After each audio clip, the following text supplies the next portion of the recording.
Do what thou will be the whole piece of law.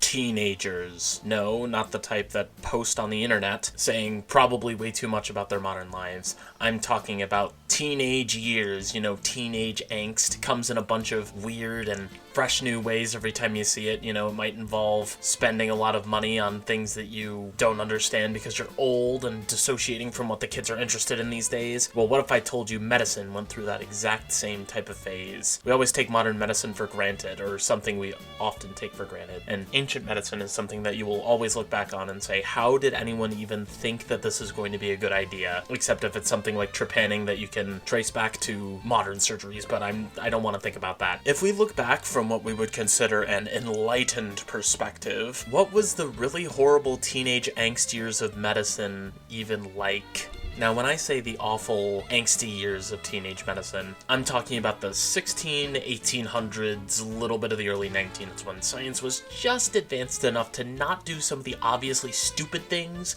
but they were also still motivated by that ancient superstition that underlaid a lot of their practices. So, in this video, I want to address, first of all, what are these practices? Second of all, why are they stupid? And 3, if I offered you these today, how many would you try given the chance? And I know it's a cliche, but I'm gonna say I guarantee you've not heard of at least one of these. So if I can fulfill that promise, please give me that little stimulation that I need, that little hit of dopamine that I get. Like, comment, and subscribe anyway. I read all your comments, I appreciate all your criticism, and I'm pretty sure that you can pick something out that I'm doing wrong.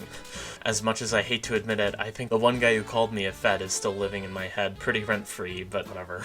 I want to start off soft. One you might have heard of, and one that I feel is on brand for me. I want to start with blood transfusions. Now, this is a science with a pretty tumultuous history, and a lot of industries are based on it right now. But it's still one that still holds importance, and its history is important. So, let me set the stage. This is coming off of 150 years of scientific downtime after the initial experimentation with blood transfusions was frowned upon by, who would you guess, a lot of the medical elites in Paris and the Vatican, mainly because a lot of these transfusions were, when we transfuse blood between two people, 90% of the time, they will just pass. So how do we fix that? Well, let's try animals. So there was a doctor who did some early blood transfusions, and then the Vatican said, this is not, well, he didn't say this was not kosher because he's not Jewish, but he said, this is not according to the catechism, and that spurred this 150 years of downtime. So, how did they overcome the spiritual superstition? Well, they said, let's try some non-blood substance that might be a really good substitute. So where did they go? They obviously went to milk. This is the obvious choice. The treatment was first performed by 2 religious Canadian doctors in Toronto in 1854 by the name of Dr. James Bavell and Edwin Hodder. They injected a 40-year-old man with about 12 ounces of cow's milk. Now, allegedly, this resulted in the improvement of the patient's condition with little adverse side effects. Their next 5 experiments would drastically reverse the process and kill all 5 of their patients. So, you can see how well this is going by the nice counter that I'm going to keep up in the corner. So, of course, this is science. You cannot just say, well, it's a bad idea. You have to test it. So, these are not just flukes. There was another doctor who was willing to take up the mantle and give it some rigorous testing. His name was Joseph Howe, and he decided to take his tyranny to several animals. He chose dogs. And what he did was he did some organized bloodletting to weaken them, and then said, oh, well, if I inject them with milk, which he derived from goats at this time, they will recover faster. The dogs did not recover, unfortunately. However, Howe was not deterred. PETA did not exist at this time, so he obviously didn't have anyone screaming at him saying that this was a bad idea. And he said that, well, it's not the substance, it's the amount and the source. You can't be bringing animal milk into a human system, so he would go and conduct a human experiment on a terminally ill woman who took very badly to an injection of human milk, and she had to be brought back with many injections of the finest drugs of the time, morphine and whiskey. Now, despite the drawbacks of your neurotic eye movements, your eyes never being able to lock onto one thing, just darting around, constantly moving with or against your will, horrible chest pain and headaches, it did remain remain relatively popular until it was replaced by saline injections in around the 1880s, which, if you're keeping track, that's about 36 to 40 years. Pretty good run. Now you may ask, why did they replace the true gospel of the milk injection with this inferior saline injection? Well, because they found out saline didn't necessarily have a risk of killing anyone, and they also found that saline did not have any adverse effects, as well as actually verifiably improved the condition of the patient. So,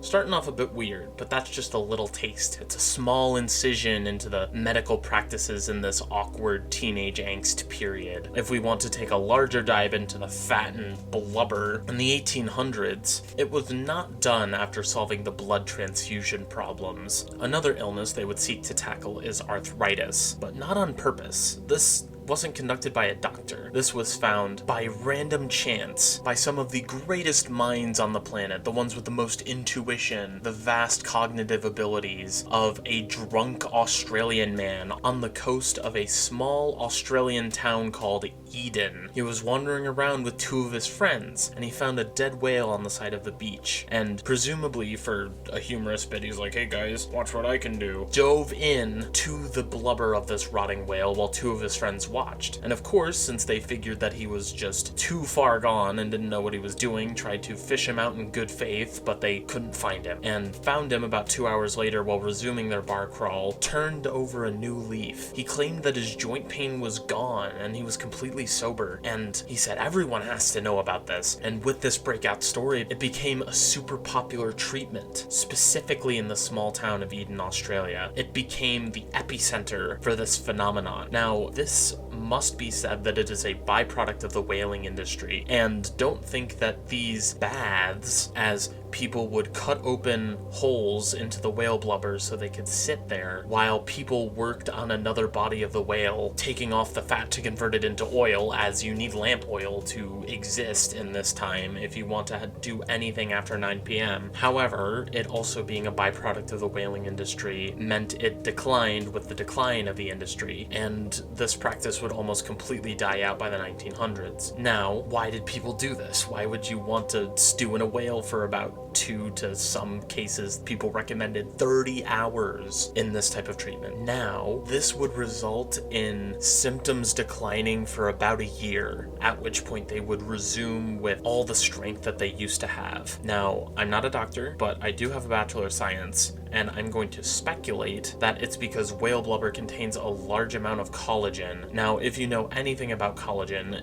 it is used by a lot of celebrities in tissue regeneration treatments. This is to make your skin look younger, this is to regenerate your joint tissue, and this large amount of exposure to collagen may have cured arthritis, as it may have fostered tissue regeneration to counteract the decay that arthritis brings about in the joints. However, I think one of the 2 surviving articles quoted it best, as a man who took part in the treatment described it and said he was cured for a year, and the side effects were he had a smell that lingered with him for a handful of days that caused his best friends to desert him. And they asked, well, would you do it again? And he says, no, because the smell has never left me and the dead whale still haunts me. Now, if you're a little squeamish, if you feel that that was too much for you, you might want to leave, as now we're going to get into the last and weirdest one. I want to splice in something new. I want to graft in a new odd process. One that wasn't completely discounted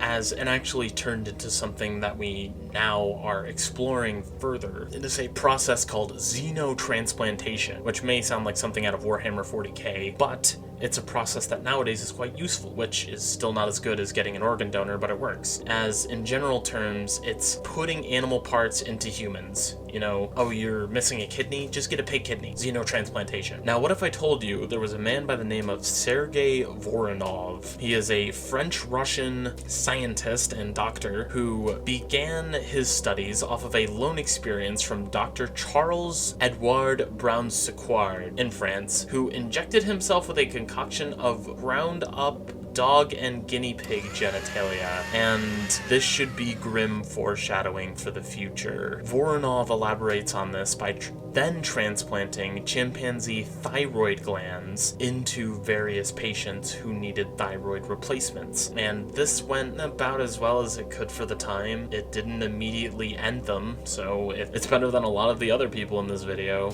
I would also like to mention that it set off my alarms, and this is the reason why I can claim it's somewhat related, because he is funded by the Rockefellers, which may set off some alarm bells for some people, which I thought was funny. And a woman named Yabez Bostwick, who was a wealthy aristocrat whom he would later marry. And over about a period of 10 years, from 1919 to 1930, he would do over 500 transplantations, claiming that these transplantations could reverse the aging process and combat senility. Now, what we actually do, these thin slices of chimpanzee and orangutan privates would be inserted into old men, and he would eventually do this with women and their bits, and this was all to try and reverse the aging process. And at the time, he would become wildly popular, and I'm not talking wildly popular in the sense of, oh yes, he actually does this to like 3 important people, and he's super praised for like one bit. I'm talking like Mesmer-like popularity, where he says at some points he's only constrained by the amount of orangutans and chimpanzees they can catch in Africa, and he's known as the man who puts these parts into millionaires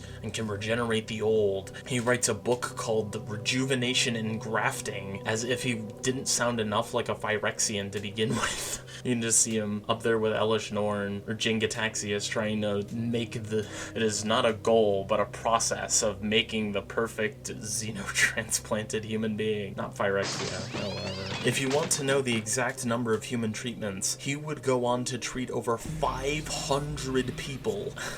However, if you were feeling that Voronov would never see his historical star decline, it would begin to come to an end when in the 1940s, when Leopold Ruzicka and his partner would discover the substance we now know today as testosterone. Now, why is this important? Well, independent studies were done into Voronov's previous work, and Kenneth Walker, one of the best British surgeons of the time, effectively the Dr. House of his time period, said that he was working off a glorified placebo effect, and his treatments were no better than the methods of witches and magicians, as his experiments did not change testosterone levels in any meaningful way, as well as, even if he did, testosterone was not shown to decrease or reverse the effects of aging. In fact, if you look at some of the fitness influencers nowadays, you may be convinced that it accelerates aging and is in fact a pretty horrible thing to inject into yourself if you don't need it. And in case that wasn't enough humiliation, when he was buried, there was a collective joke that he had a very monkey-esque gait that was mimicked by his detractors for those who had no opportunity to see it.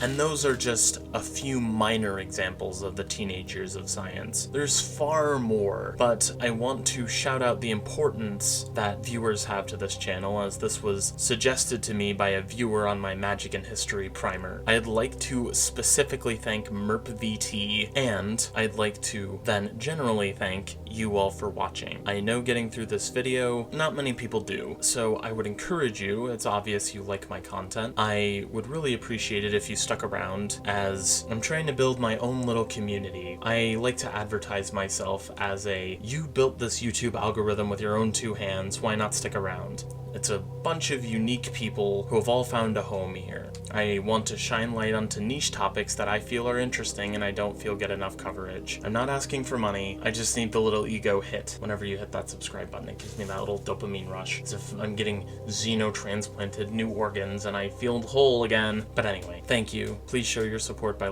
commenting, and subscribing. I would really appreciate if you stuck around. It means a lot to me. And if no one else cares for you, just know that I do. Oh, and one more thing. When this video goes up, it will be the 1-year anniversary. So if you've stuck around since the beginning, I appreciate you the most. If you were here from the original Fantasy Deck video, I know I got around 70 subscribers from that. I don't think I will ever live that one down or produce anything more successful. But if I do, I just want you to remember that I hold you very close in my heart. And if it didn't get the support it did, I probably wouldn't have continued it for so long. So if you've been here in the first year, I thank you. If you want to come here later than that, I will still accept you. Don't worry. I don't love you any more or less. I could never pick a favorite amongst my flock.